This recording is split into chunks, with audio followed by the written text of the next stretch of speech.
अगर यहाँ पे कुछ एरर आ रहा है इसका मतलब आपका ये केबल वगैरह में दिक्कत है। ठीक है, तो ये तुम्हारा इंटरफेस खुल गया।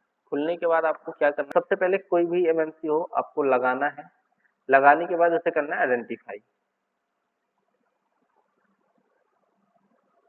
मैं आइडेंटिफाई, ठीक है।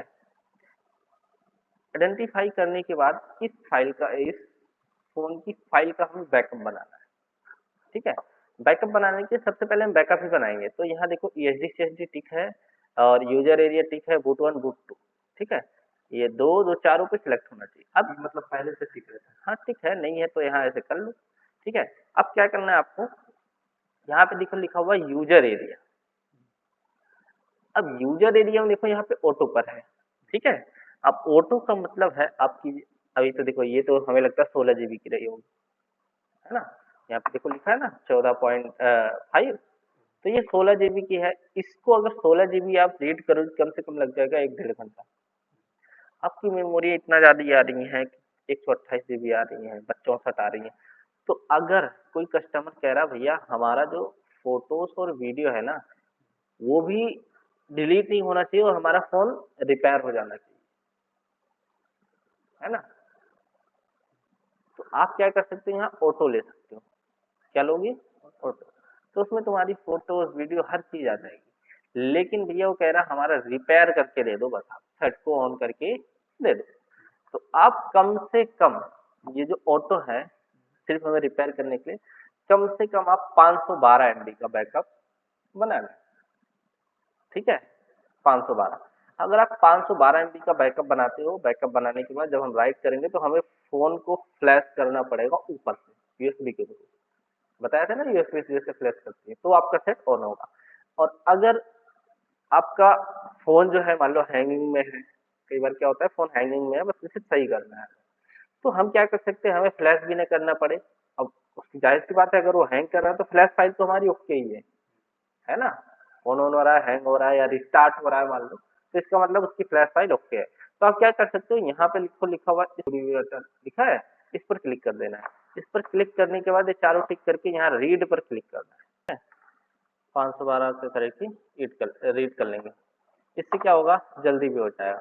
आप 512 से कम ज्यादा से ज्यादा 128 ले सकते हो। वैसे आपका 32 MB में भी काम हो जाता है, बट थोड़ा सा ज्यादा ले लोगे तो ज्यादा अच्छा है। ठीक है, तो 512 ले लो या 32 ले लो, चलो हम 32 ले लेते हैं, बिल्कुल कम।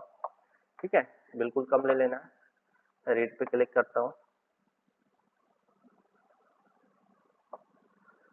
और वहीं आना है डेस्कटॉप।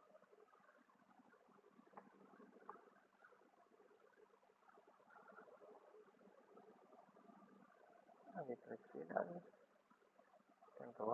ठीक है, हो गया रीड। रीड होने के बाद आइडेंटिफाई करना है। अब ये हमारी फाइल हो गई है, आ गई हमारी boat one boat two H D C H D.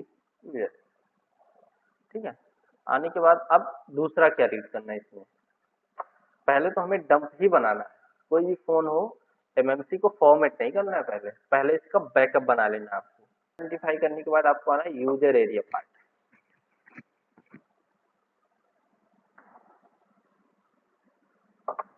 ठीक है, अब आ गए हम यूजर एरिया पार्ट में। यूजर एरिया पार्ट में आने के बाद हमें ना इसकी सिक्योरिटी फाइल का बैकअप लेना है। यूएफआई का फंक्शन है कि जो आपकी सिक्योरिटी फाइल है ना उसको ये पिंक कलर में कर देती है। देखो पिंक दिखा रही है, कोई भी एमएमसी लगाओ यूजर एरिया पार्ट में आओ, जितनी पिंक कलर की है सब तुम्हारी सिक्योरिटी फाइल है सब। हाँ, सब पे टिक कर लो जितनी पिंक कलर की। कर लिया टिक, करने के बाद रीड पर क्लिक करो, इरेज पे नहीं रीड पे। रीड पे क्लिक करोगे अभी आएगा, बोलेगा कहाँ भैया सेव करना है हमें, उसी में सेव करेंगे डेस्कटॉप पे, ये रहा।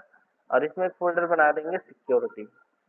ठीक है, ये हमने एसएस के नाम से बना दिया। अब इसमें सारी सिक्योरिटी तुम्हारी रीड होना स्टार्ट हो गई।